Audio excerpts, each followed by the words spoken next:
Wonderful good day, ladies and gentlemen. London Mines and Money Resourcing tomorrow is moving on, and we are now here at the booth of Impact Silver. And Jerry Huang, the CFO, is here with us. Good morning, Jerry. How are you? Hi, welcome. Yeah, very good. Seeing you again. Yeah, great seeing you Always again. Pleasure. Yeah, and always thanks for taking the time. Of course. So Yes. show looks quite good, not busy as we are used That's to, right. but well, I think that will hopefully get a little bit better. But silver is hot. Silver is very one hot. of my really most loved metals, I must say, agree. because we are now approaching the fifth year Yes. of a physical deficit. That's right. And so the market looks Yes. quite good. Impact Silver. Yes. So shortly, what's going on? You Definitely. are a small producer. So Yes. how was the year? I would say Joachim's been a very strong year. We've acquired a new mine in April in Plimosa, so the northern Mexico in the Chihuahua state. Yeah. So we're looking to add potentially double our revenue this year. So that's a big move. It's a primarily zinc silver project. It's one of the highest grading zinc projects in the world at 13%.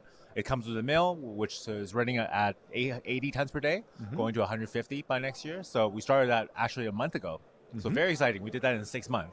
On time, Okay. on budget, very impressive. Our base of operation, as you remember, is in the southern Mexico. We're 3 hours southwest of Mexico City. We have the Guadalupe district. The Royal Mines is a coal pan. We've produced over 12 million ounces to date, so over 280 million revenue. We've incurred no long-term debt. We have a very strong balance sheet.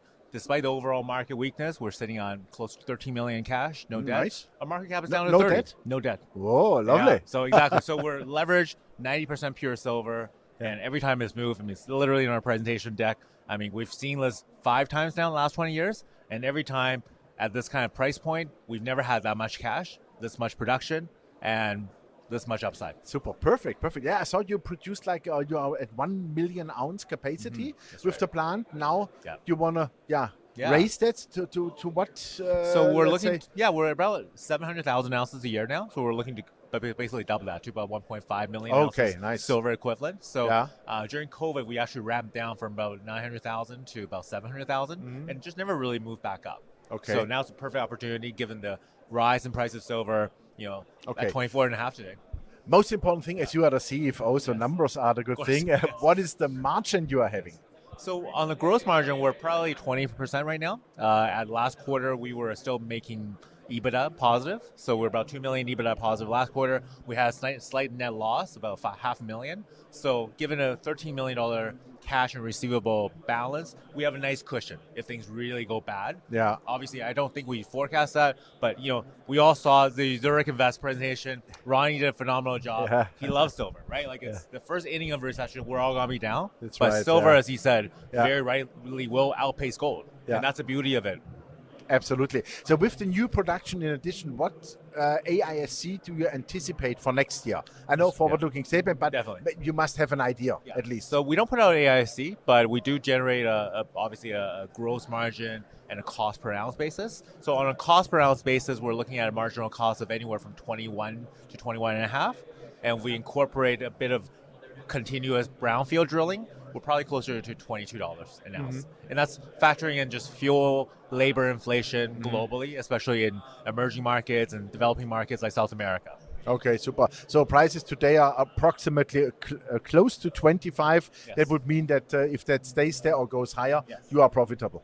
Well, I mean, I'll give you this example. I mean, in April, when it shot up to 26, 27, we had a phenomenal quarter, right? Like, Yeah.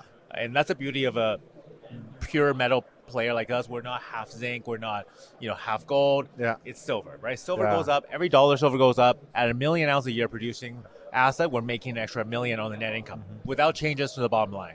That's Okay. the beauty why people love Impact, right? It's just, Yeah. I mean, we're at 20 cents right now. Yeah. And 200 million shares outstanding. That's a representation of a 42 million market cap. Fully diluted, maybe closer to 50. But like I said, we have a third of that in cash. And we're going to a downturn from what it feels like. You can very still low stand margin. that. We Yeah. can like the comparison is that Joaquin, this is better than we're positioned in 2005. 2009, 2015, and all those subsequent years. Take a look at the deck on the website. We've seen anywhere from 5 to 15 times return. Okay, super.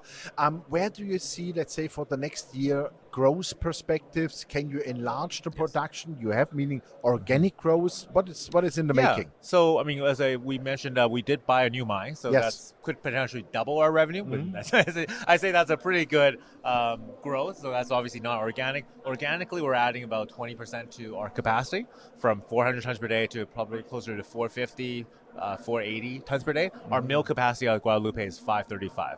So both organically and acquisition growth, I think this is one of the most exciting years. Impact through basically 2018 to 2023 with the pandemic, we've essentially largely been flat, right? So it hasn't been terribly exciting, but we move when the price of silver moves. We outpace the price of silver itself. We outpace the return on Hecla and the majors because we're smaller. Okay, absolutely. Where do you see room for cost reductions? Because I think this is something that's a screw you can maybe turn a little bit internally. I mean, is there room? But I think that's a tough one. I mean, labors are hard to come down because of the supply constraint. The overall age in the the mining sector has been going up. So there's not a lot of young talent. Fortunately, where we are, both Chihuahua and Guadalupe, because it's not very far away, away from the city. Chihuahua is a major mining center. Our new mine, Huacan, it's surrounded by Mag Silver, the Juanicipio, the Cinco de Mayo. Newmont has a mine nearby. Gold has a project there called Peral. So it's a very big mining center, mining supply center. So there's no shortage of labor. And actually in developing countries like Mexico, there's actually a very strong labor force because mining is such an important part of the economy. So we're lucky there. Other fuel costs, cost savings, AI and technology, there are some efficiencies there, but it's difficult to implement that in a short time frame. Yeah, that's right. What is your view on the silver market? Because you are a producer, you must have an opinion at least. Yeah, no, I mean, we believe in silver. That's why. That's for sure. We're obviously all here. We've all seen this play out before. I've been with the group for 12 years now, so I've seen this twice. 2015, and we're going to an election year, very much like 2016 with Donald Trump. Again, funny enough, Donald Trump, right? Trump and Biden. And uncertainty might be abound in the market, but silver is so well positioned versus gold. It's basically falling behind gold in terms of gold to silver ratio at 85 to 1. Anytime you see that outbound higher external limit range hit, you usually sharply go back down to 70. So there's so many good things going for silver. And the fact that interest rate has gone up 500 basis points and gold is at 2,000, everyone says that. Everyone's surprised. Everyone thought gold would go back down to 1,500. No yield, it's a gold metal, it's a bedrock, it's in the vault, doesn't pay a dividend. We've all heard all that, right? But obviously, central banks are buying. I mean, U.S. dollars. Funny enough, huh? Yeah. So if you believe that, silver is the supercharged version of gold, right? Absolutely. Yeah, and we need it in the industry for sure. No solar, no electric cars, nothing, right? From where do you think is coming the supply of those 680 million ounces, which were the deficit cumulated the last 5 years? From where is it coming? I mean, mainly from London vaults, huh? We're not making enough discovery, right? That's the general gist of it. The majors, if you look at BMO used to put out a great report every quarter called the Silver Pages, but that kind of tells you how bad the market is. They laid off the guy that produces that excellent report. But we have a copy. I mean, feel free to send me an email. I'll happily share it. I love to. They actually crunch the numbers on majors and mid cap, and the amount of silver representation on revenue basis is like less than 40% for the majors. Everyone is reporting, like First Majestic, obviously a great example, straight Vancouver Canadian success. It's known for pure silver, big ounces, 20 million plus ounces a year, but they're mainly gold now. And I'll be honest, I mean, as a numbers guy and a banking guy, it's much more efficient to produce. If we produce 10,000 ounces of gold a year, we're better off. We're farther than we are with impact. But it's a lot less work. But we all know when silver does move, gold doesn't move that far. So, and you can't replace gold in the silver, bacteria and the windmill, solar panels and everything else. That doesn't work that way, right? Yeah, exactly. So silver has its own place. It's partially industrial, it's partially precious, which is sometimes the uniqueness of it all. But there's obviously a shortage out there, and we're not finding enough. There's a big missing hollow middle. But that's why the beauty of Impact is that when we start to move, we move first because we're a small cap producer. we're not well followed generally.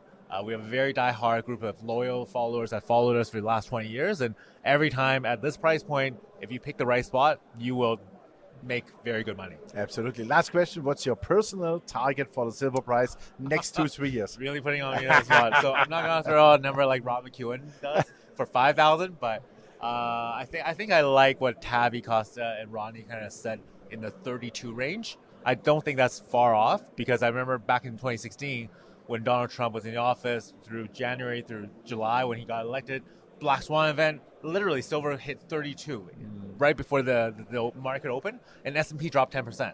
And now we're 6-7 years later. So factor in some inflation, 10% of that, so 32, 33 for next year, and probably higher for 2025. Yeah, I see it the same way. Definitely 32 is the breakout point.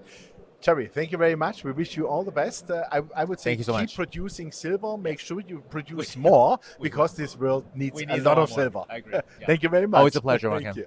Thank you ladies and gentlemen, that was Jerry Huang, the CFO of Impact Silver. And you heard it is a small silver producer, but they are in the cost range of approximately $22. So they're just generating a profit in those markets today, but they have also opened up a new mine. They will enlarge that in addition, and some organic growth also in addition. So it looks good. Silver looks good. Check it out. Thanks for watching us, and bye-bye from London, Mines and Money.